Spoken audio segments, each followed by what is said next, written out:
बेहदची परम महाशांती. बापूजींच्या मराठी यूट्यूब चॅनलमध्ये आपल्या सर्वांचे स्वागत आहे.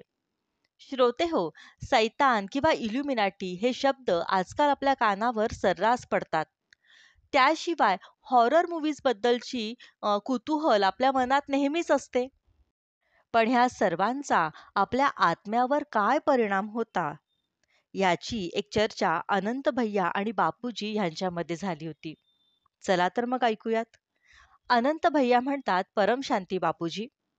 बापूजी, मला एक प्रश्न नेहमी पडतो की हॉलिवूड आणि बॉलिवूडमध्ये जे हॉरर मूव्ही बनवतात त्यात भूते असतात. त्या अतिशय भीतीदायक मूव्हीज असतात. यामागे सूक्ष्म जगाच्या आत्म्यांचा काही अजेंडा आहे का? हे इल्युमिनाटी किंवा अशा नकारात्मक शक्तीचे आत्मे असे चित्रपट जेव्हा बनवतात, तर ते का बनवतात? आणि लोकांना हे मूव्ही दाखवण्यामागे त्यांचा नक्की उद्देश काय?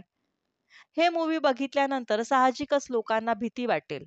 पण त्यांना समाजामध्ये भीती का निर्माण करायची? या अशा प्रकारच्या मूव्ही बघून किंवा बनवून जनतेला दाखवून त्यांना घाबरवण्याचा उद्देश त्यांचा का आहे? तर कृपया आम्हाला सांगावे की सूक्ष्म जगाच्या आत्म्यांचा असा काही अजेंडा असतो का? बापूजी म्हणतात, परमशांती. हे हॉलिवूडमध्ये हे अतिशय भीतीदायक व्हिडिओज किंवा चित्रपट बनवतात. एखादा चित्रपट तयार करण्यासाठी दिग्दर्शक किंवा निर्माते असतात. सूक्ष्म जगातील नकारात्मक आत्म्यांकडून हे प्रेरित होत असतात. इल्युमिनाटी हे सूक्ष्म जगाच्या नकारात्मक आत्म्यांचे एक प्रतीक आहे. या इल्युमिनाटी सारखे अनेक ग्रुप्स आहेत. ते अतिशय नकारात्मक असतात. ते इतके नकारात्मक असतात की अनेकदा ते भयानक आणि क्रूर देखील होतात. जसे आपण म्हणतो सैतान, तर अशाच या सैतानाचे अनेक ग्रुप आहेत. जगात आपलं अस्तित्व दाखवण्यासाठी आणि जगाला घाबरवण्यासाठी ते हे सर्व करू शकतात. त्यांचा उद्देश एकच असतो की जगामध्ये भीती पसरवणे. आणि त्यासाठी हे चित्रपटांचे माध्यम निवडतात. सूक्ष्म जगामध्ये हे जे मोठ्या सैतानासारखे आत्मे आहेत, ते हे कार्य करतात. अनेक जण धर्माच्या नावाखाली अधर्म करत आहेत. त्यातील भूत, प्रेत, सैतानासारखे देखील असतात. त्यांच्यामध्ये ग्रुप खूप आहेत आणि मग बॉलिवूडमध्ये देखील हे असे नकारात्मक आत्मे आता बसले आहेत. अनेक नकारात्मक आत्मे इथे बसून उलट-सुलट काम करत आहेत. संपूर्ण जगामध्ये नकारात्मक आत्मे नकारात्मक कृती करून हे असे नकारात्मक चित्रपट बनवतात. केवळ हॉलिवूड किंवा बॉलिवूडच नव्हे तर जगामध्ये जिथे जिथे चित्रपट बनवले जातात, मग ते रशिया असो, चायना असो किंवा कोणत्याही देशामध्ये, हे असे नकारात्मक आत्मे नकारात्मक चित्रपट निर्माण करतात. सूक्ष्म जगातील आत्मे आपला संदेश पाठवून ही अशी कामे करून घेतात. ते जेव्हा चित्रपट बघतात तेव्हा ते घाबरतात आणि हे सैतानवाले आत्मे त्या आत्म्यांमध्ये प्रवेश करतात. मग आजूबाजूला आणखीन जे सैतानी आत्मे असतात ते त्या घरामध्ये राहून अड्डे बनवतात. हळूहळू इतर आत्मे तिथे प्रवेश करायला लागतात आणि हळूहळू त्यांचे ध्येय, म्हणजे जे त्यांचं ध्येय आहे की पृथ्वीवर राज्य करण्याचं, त्या दिशेने ते पाऊल टाकतात. त्या सैतानांचे ग्रुप अनेक आहेत, पण सगळ्यांचा हेतू मात्र एकच आहे, की यांना पूर्ण पृथ्वीवर राज्य करायचे आहे. त्यासाठी हे राक्षस एकत्र मिळून काम करतात. त्यामुळे जिथे-जिथे आत्मा घाबरतो, तिथे त्यांना आपण कमकुवत आहोत असे वाटते. जेव्हा त्याची आभा काळी बनते आणि तेव्हा आत्मा त्याच्यामध्ये प्रवेश करतात.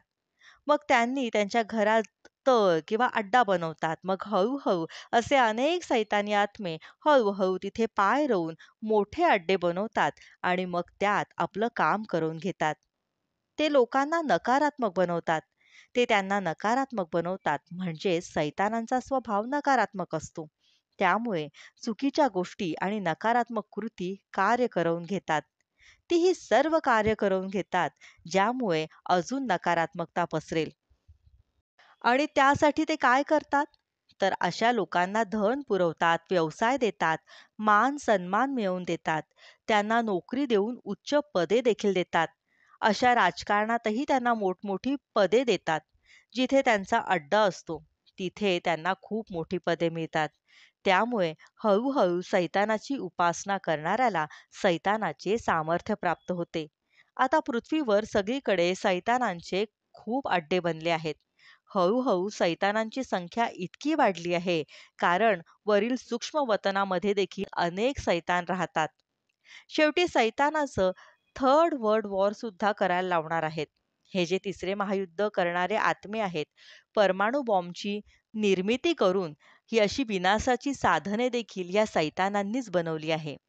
शेवटी सैतानांची त्याला इच्छा असते, की जेव्हा थर्ड वर्ल्ड वॉर होईल आणि सर्व मानवी आत्मे मरतील, तेव्हा सैतान आत्मा त्या आत्म्यांची शक्ती शोषून घेतात. कारण शेवटी सैतानी आत्म्यांचे ध्येय संपूर्ण पृथ्वीवरील प्रत्येकाचा नाश करणे आणि त्यांच्या आत्म्याची शक्ती खाणे हाच आहे. हेच त्या सैतानी आत्म्यांचे ध्येय आहे. म्हणून सैतानी आत्मे हे सामान्य नसतात. या शैतानी आत्म्यांमध्ये अनेक धर्म, मठ, संप्रदाय आणि संप्रदायाच्या आत्म्यापेक्षा कितीतरी पटीने अधिक पॉवर आहे. हे सैतानी आत्मे किमान 8, 10 ते 15 कलेपर्यंतचे आत्मे आहेत. म्हणूनच ते अतिशय शक्तिशाली सैतान बनत चालले आहेत.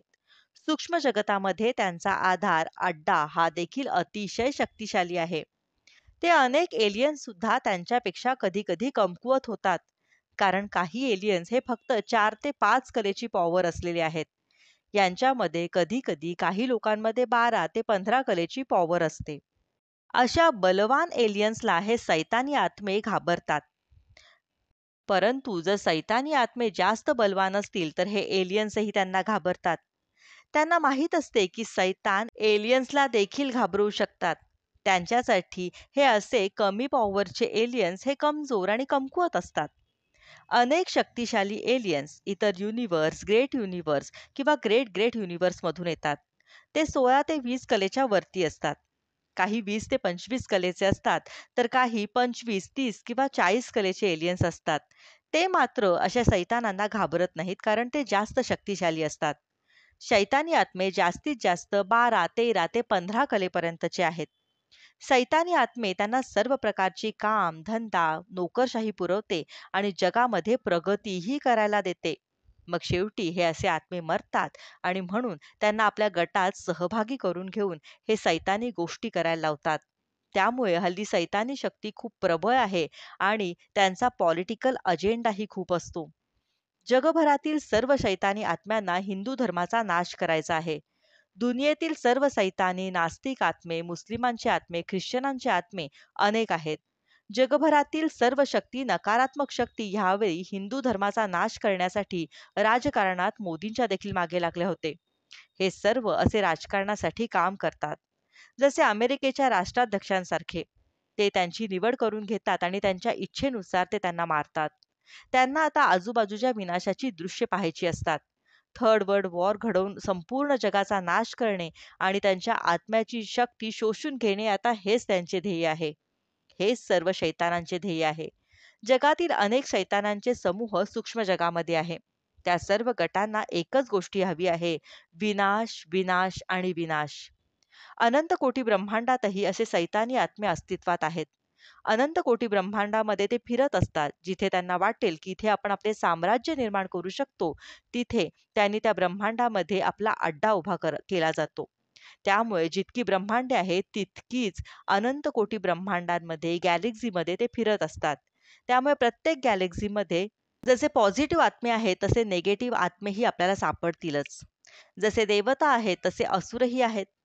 पहिले हे सैतानवाले आत्मे पहिल्या 4, 5, 6 किंवा 10 कलेपर्यंत जे असतील तर ते चांगले आत्मे असतात. परंतु नंतर हळूहळू निगेटिव्ह आवरण त्यांच्या आत्म्यावर चढतात. सूक्ष्म शरीरात आणि कारण शरीरामध्ये नकारात्मकता येत असते.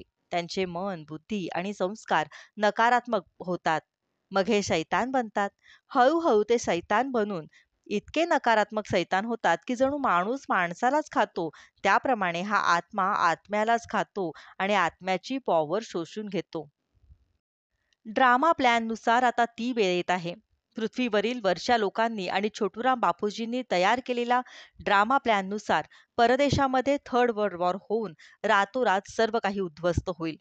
वाणीमध्ये सांगितले आहे की 3 दिवसात सारे जग उद्ध्वस्त होईल. ते 3 दिवसामध्ये संपवावे लागेल. ते थर्ड वर्ल्ड वॉर म्हणजे ॲटॉमिक शक्ती आहेत. आणि या भारतामध्ये सिव्हिल वॉर असेल. भारतामध्येही सिव्हिल वॉर होईल म्हणजेच गृहयुद्ध होईल. मग शेवटी तिसऱ्या जागतिक महायुद्धाचा परिणाम भारतामध्ये होणार आहे आणि भारतातही परमाणु बॉम्ब फुटतील. फक्त आत्मे जिवंत राहणार आहे, शरीर कोणाचेही टिकणार नाही. आणि शेवटी त्याचप्रमाणे संपूर्ण मल्टिवर्समध्ये प्रत्येक अनंत कोटी ब्रह्मांडामध्ये हे घडत आहे आणि सर्वत्र घडणार आहे.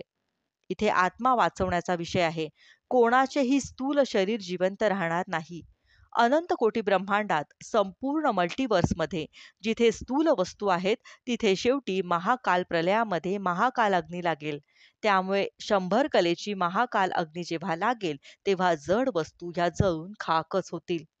ज्याप्रमाणे महाशिव महाकाल होऊन अनंत कोटी ब्रह्मांडांना त्याच्या रोमारोमामध्ये शोषून घेतात, तर ही महाकाल अग्नी असते. त्यामुळे तेच होणार आहे. 20 कलेपेक्षा अधिक शक्ती असणारे शक्तिशाली आत्मे जिवंत राहतील. बाकीचे टिकणार नाहीत. बाकी सर्व आत्मे मुक्त होतील. श्रोते हो, इथे एक गोष्ट नमूद करावीशी वाटते, की ह्यानंतरचा जो बदललेला ड्रामा प्लॅन आहे, त्याबद्दलचा व्हिडिओ बापूजींचा आहे, ज्यामध्ये त्यांनी सांगितले आहे, की 100 कलेची पॉवर असलेले आत्मेच केवळ इथे टिकू शकतील. कृपया आपण तो व्हिडिओ आमच्या साईटवर आहे, तो आपण कृपया बघावात. मुक्ती आणि जीवनमुक्ती मिळेल. संपूर्ण अनंत कोटी ब्रह्मांडामध्ये, गॅलेक्सीमध्ये, युनिव्हर्समध्ये, मल्टिव्हर्समध्ये हे चालू राहील. ती वेळ अगदी जवळ आली आहे. मुक्ती आणि जीवनमुक्तीचे कार्यक्रम लवकरच सुरू होणार आहे. बेहदची परम महाशांती. हा व्हिडिओ आपल्याला आवडल्यास याला लाईक, शेअर आणि कमेंट करायला विसरू नका. बेहदची परम शांती.